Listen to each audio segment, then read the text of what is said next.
Assalamualaikum warahmatullahi wabarakatuh. Perkenalkan, nama saya Sabrina dengan NIM 20002018, perwakilan dari salah satu anggota kelompok dari kelompok 2. Di sini dalam mata kuliah Manajemen Layanan Khusus Pendidikan, kelompok 2 akan membahas materi mengenai manajemen laboratorium sekolah.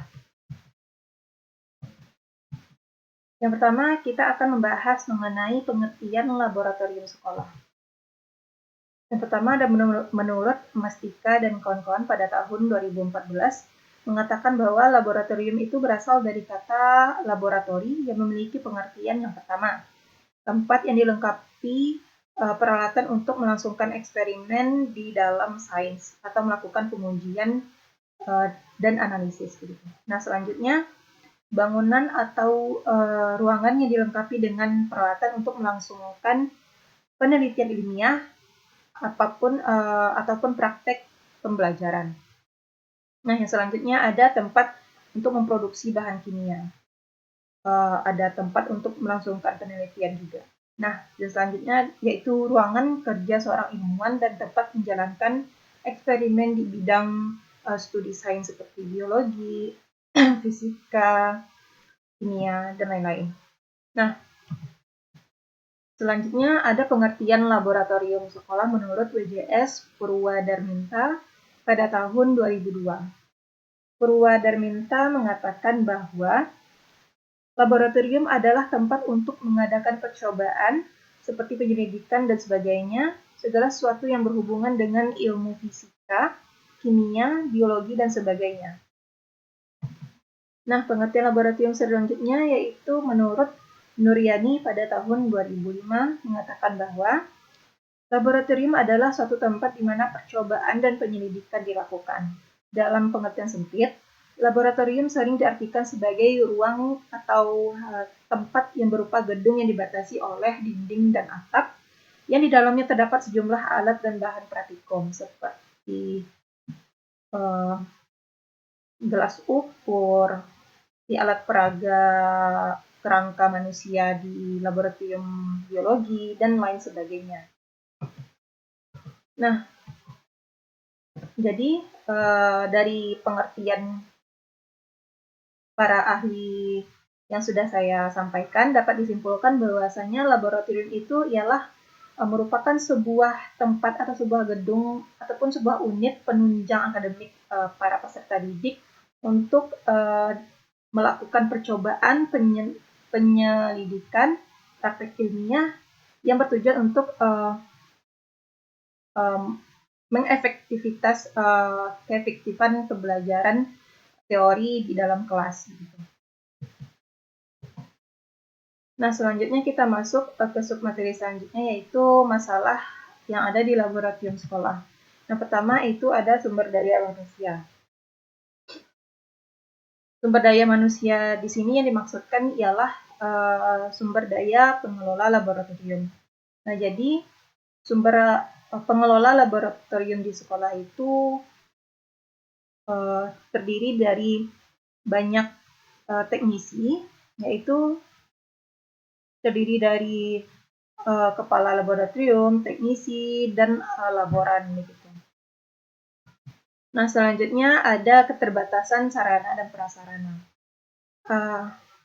Keterbatasan sarana dan prasarana di laboratorium ini merupakan suatu masalah bagi peserta didik maupun guru praktikum untuk melangsungkan pembelajaran ataupun penyelidikan ataupun praktik ilmiah mengenai suatu hal begitu. Nah, jadi jika sarana dan prasarana itu tidak tercukupi atau tidak terpenuhi dengan baik, maka proses pembelajaran atau proses praktikum itu tidak efektif dilakukan begitu, sehingga menyulitkan atau para siswa kurang mengeksploitasi praktik-praktik yang dilakukan seperti praktik kimia, bahan kimia begitu. Nah, selanjutnya ada masalah lemahnya administrasi. Masalah administrasi terkait langsung dengan ketersediaan tenaga administrasi di laboratorium, khususnya kepala laboratorium. Nah, selanjutnya ada lemahnya dukungan sekolah. Seringkali laboratorium dijadikan alternatif ruangan pertemuan bagi sekolah, ketimbang membongkar pembatas kelas atau menggunakan sebuah kelas, lebih mudah menggunakan ruangan laboratorium yang lebih luas. Nah, jadi di sini yaitu para sekolah menggunakan ruangan laboratorium itu bukan sebagai tempat praktikum, melainkan sebagai ajang pertemuan, entah itu dengan wali murid, entah itu antara para guru, karena laboratorium itu sendiri itu ruangannya lebih besar daripada kelas-kelas yang lain. Nah, jadi itu laboratorium itu dijadikan sebagai alternatif untuk melakukan pertemuan di sekolah. Nah, selanjutnya ada perkembangan ICT. Perkembangan ICT sangatlah pesat. Hal ini bisa ditandai dengan merebaknya konten-konten multimedia yang begitu menarik, baik melalui internet, iklan, surat, kabar, majalah, bahkan iklan-iklan di pinggir jalan.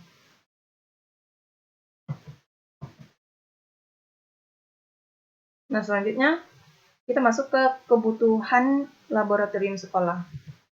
Yang pertama itu ada standar laboratorium. Nah, standar ini meliputi ada standar ukuran laboratorium, ada bentuk dan lokasi laboratorium, dan juga ruangan persiapan. Jadi, laboratorium yang akan dibangun itu, barang-barang yang akan disediakan atau sarana yang tersedia di laboratorium itu harus sesuai dengan standar yang ada, seperti misalkan tinggi kursi yang sama gitu, ada rentan tinggi kursinya, dan lain sebagainya. Selanjutnya ada pembangunan laboratorium. Selanjutnya ada fungsi dan karakteristik, ada prasyarat utilitas ruang, selanjutnya ada tinjauan keselamatan dan kesehatan. Nah, tinjauan keselamatan dan kesehatan ini kebutuhannya itu seperti di laboratorium kimia itu harus ada alat pemadam api gitu. Sehingga jika sewaktu-waktu hal yang tidak diinginkan terjadi, entah itu bahan kimia yang mudah terbakar, itu mengeluarkan reaksi terbakar, maka kita dapat menggunakan alat pemadam api itu untuk keselamatan sekolah atau keselamatan peserta didik, sehingga api dapat dipadamkan dan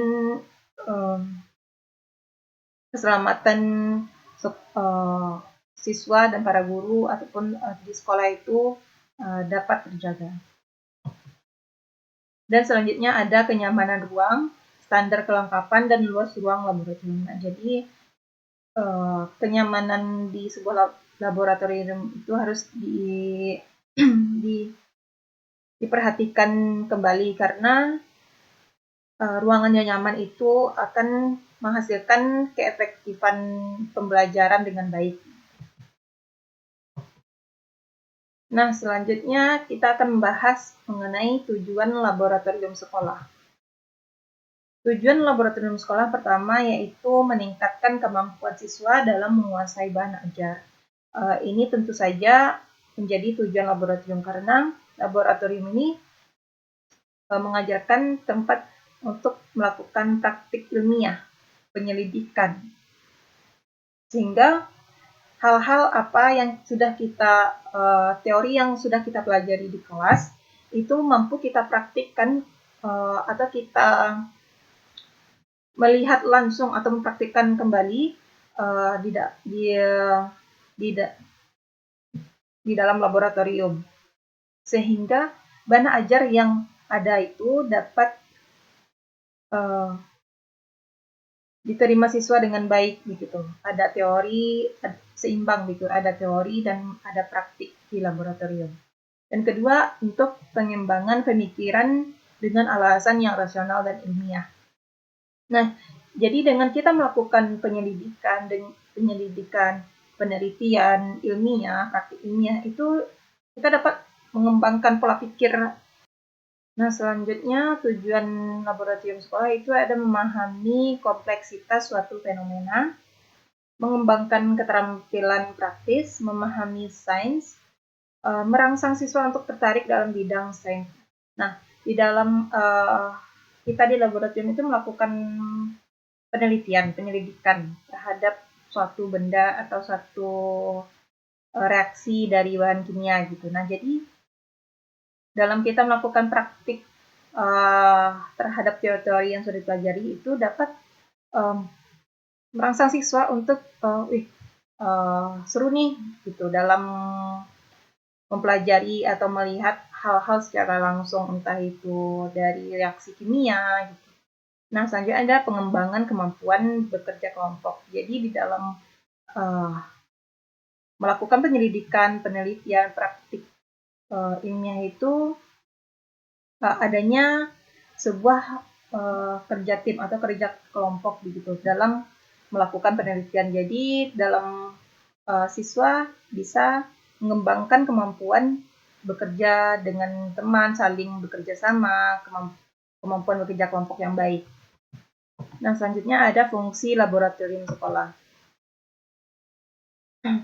Fungsi laboratorium sekolah menurut MH pada tahun 2002 mengatakan bahwa fungsi tempat yaitu tempat penyelidikan berbagai masalah. Tentu saja laboratorium itu memiliki fungsi untuk tempat penyelidikan berbagai masalah, entah itu masalah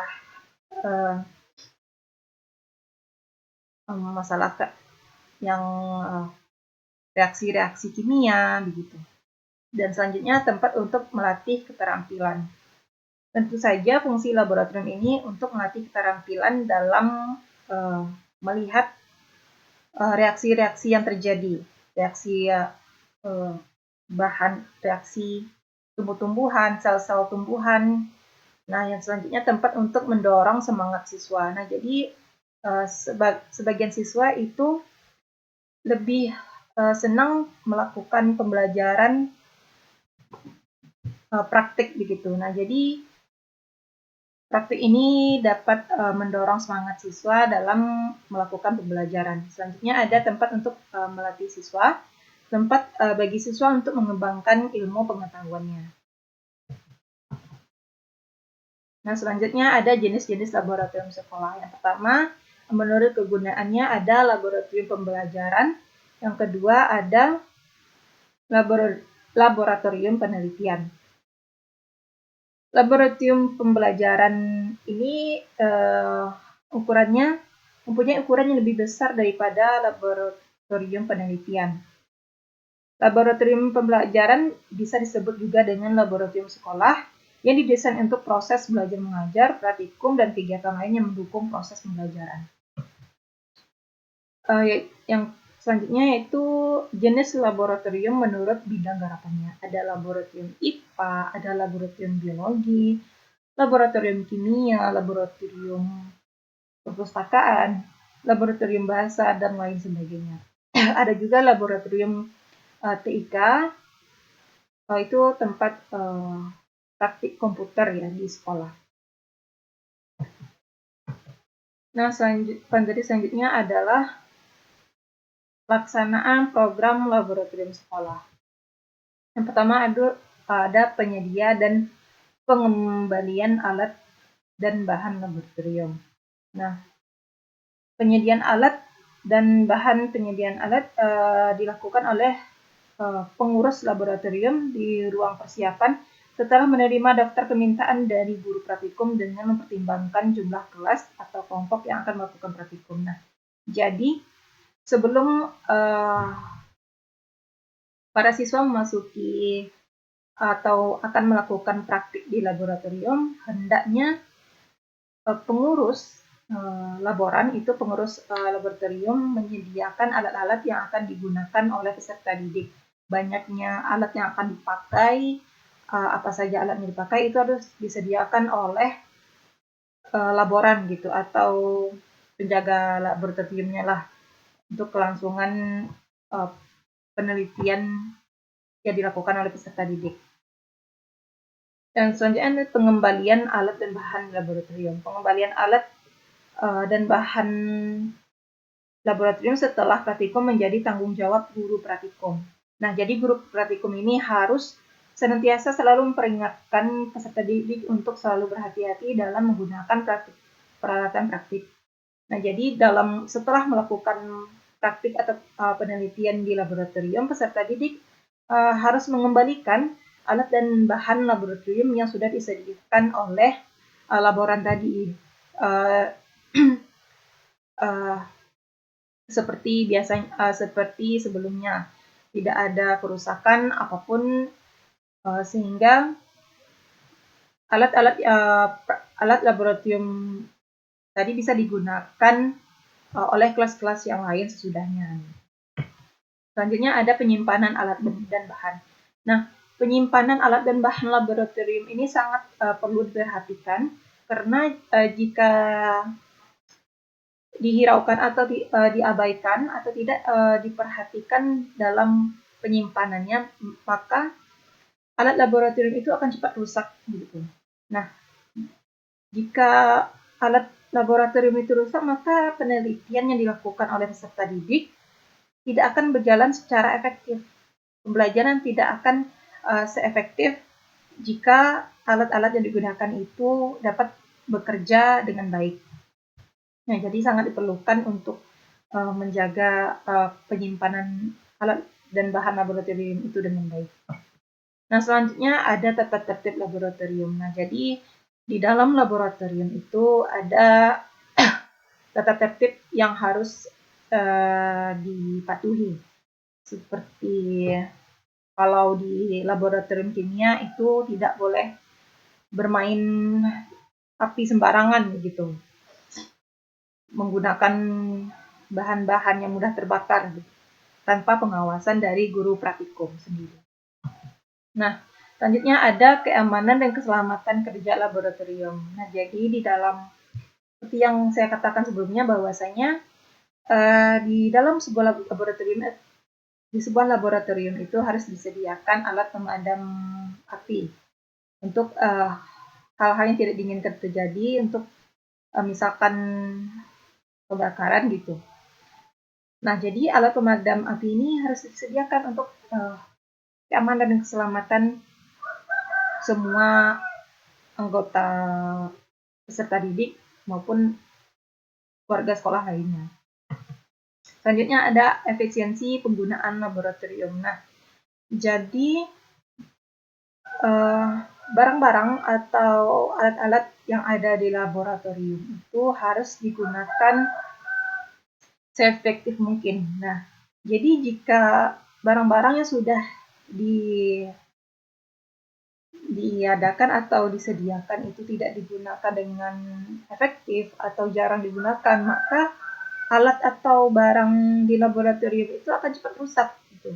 Jadi penggunaan atau pengadaan alat di laboratorium itu harus disesuaikan dengan kebutuhan supaya penggunaan alat di laboratorium itu dapat digunakan secara efektif. Selanjutnya ada proses penggunaan laboratorium. Materi selanjutnya ada program laboratorium sekolah dan kaitannya dengan peningkatan keefektifan pembelajaran di sekolah.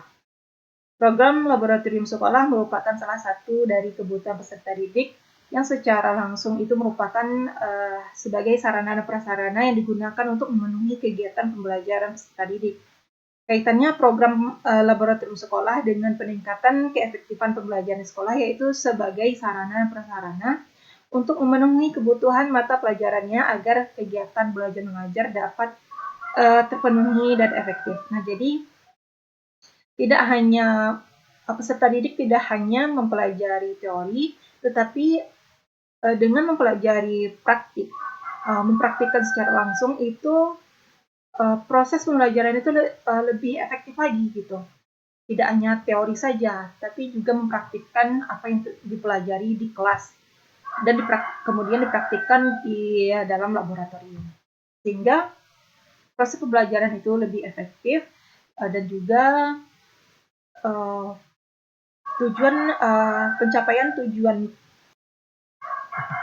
Nah, selanjutnya materinya yaitu tata tertib dan administrasi laboratorium sekolah.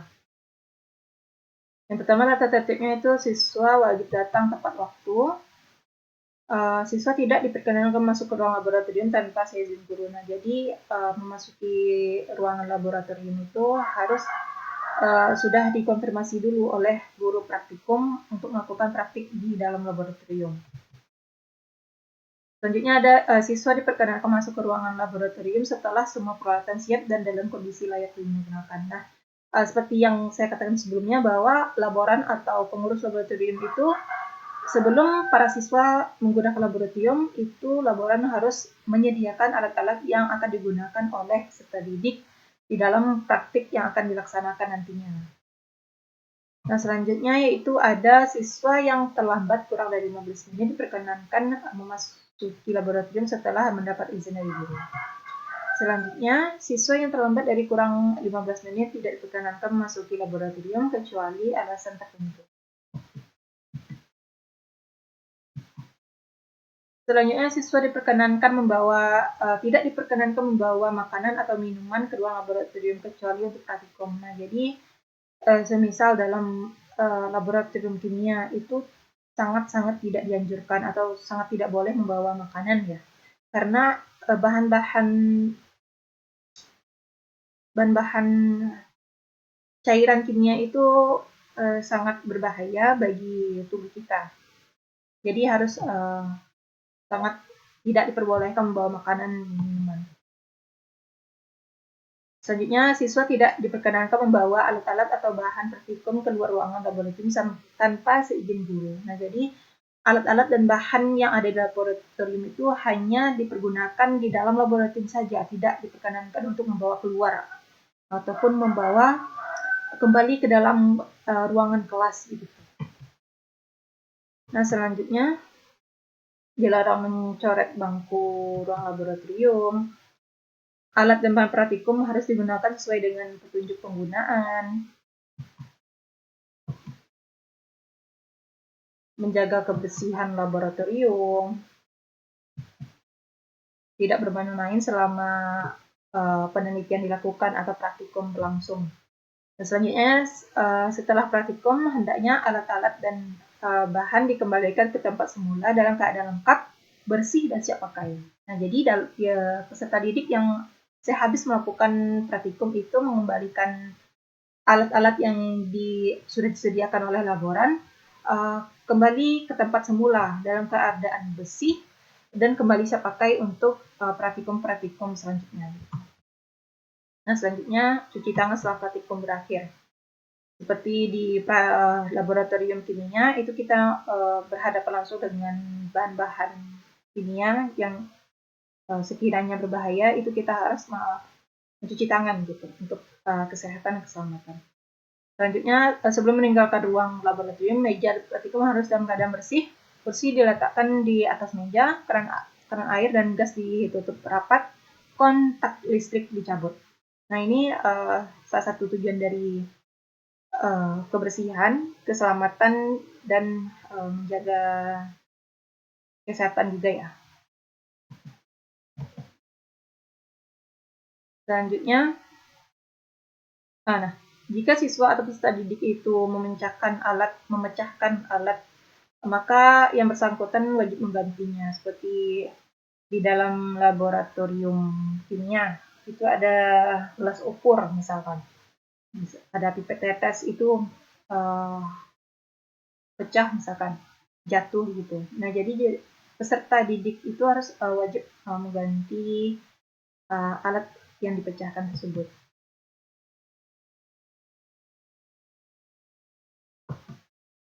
Nah, selanjutnya jika dalam praktikum terjadi kecelakaan, misalkan kena pecahan kaca, terbakar, tertusuk, harap segera melapor kepada guru praktikum sehingga dapat dicarikan solusi atau diobati.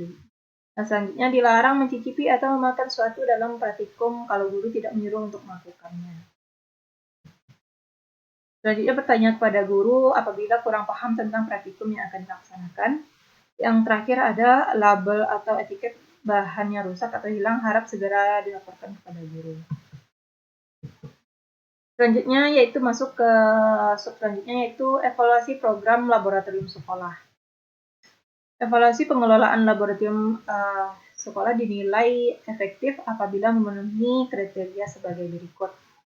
Yang pertama, adanya evaluasi kegiatan pelaksanaan program kerja laboratorium IPA. Misalkan, kepala laboratorium itu melakukan pengawasan terhadap kinerja laboran gitu, entah dalam penyimpanan alat-alat dan bahan laboratorium yang sudah tepat, kebersihan sekolah, kebersihan laboratorium yang sudah baik gitu, pengadaan ataupun tersedianya alat-alat dan bahan yang sudah baik, itu ketua laboratorium ataupun kepala sekolah melakukan evaluasi terhadap kinerja laboran begitu, sudah sesuai dengan ketentuan atau tidaknya. Selanjutnya, nah jika adanya kejanggalan atau masalah-masalah yang ditemui, maka adanya tindak lanjut dari evaluasi yang dilakukan. Entah itu misalkan ada barang atau alat atau bahan yang belum terpenuhi, maka hal itu dapat dilakukan tindak lanjut dengan cara memenuhi atau melakukan pengadaan terhadap alat dan bahan yang belum tersedia.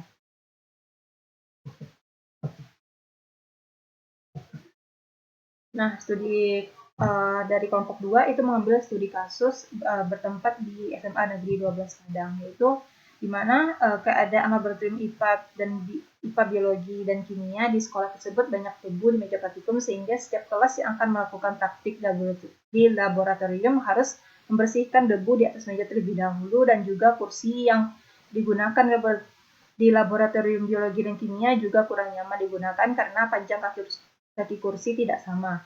Yang hal tersebut dapat menyebabkan kursi goyang, sehingga dari pengamatan kelompok atas kasus tersebut ialah pengurus laboratorium kurang memperhatikan kebersihan laboratorium dan juga dalam melakukan pengadaan barang di laboratorium kurang baik. Nah, solusi atas kasus yang diambil oleh kelompok itu ada dua. Yang pertama, kepala sekolah dapat mengadakan pelatihan untuk pengurus laboratorium atau laboran, sehingga pengurus labor dapat melakukan pengadaan barang labor dengan baik, sehingga proses praktik di laboratorium dapat berjalan secara efektif, dan juga pengurus laboratorium dapat memilah atau menyisihkan barang-barang yang kurang nyaman digunakan dalam proses pembelajaran. Misalkan tadi kursi-kursi yang tingginya tidak sama gitu, panjang kaki yang tidak sama itu dapat disisipkan terlebih dahulu atau diganti dengan baru. Nah, selanjutnya solusi yang berikutnya ialah kepala sekolah dapat melakukan pengawasan atau kepala labor dapat melakukan pengawasan secara berkala terhadap kinerja pengurus laboratorium. Apakah tugas dan kewajibannya sudah dijalankan dengan baik atau belum. Nah, itulah sekian penyampaian materi mengenai manajemen laboratorium dari saya, perwakilan kelompok 2. Saya ucapkan terima kasih. Assalamualaikum warahmatullahi wabarakatuh.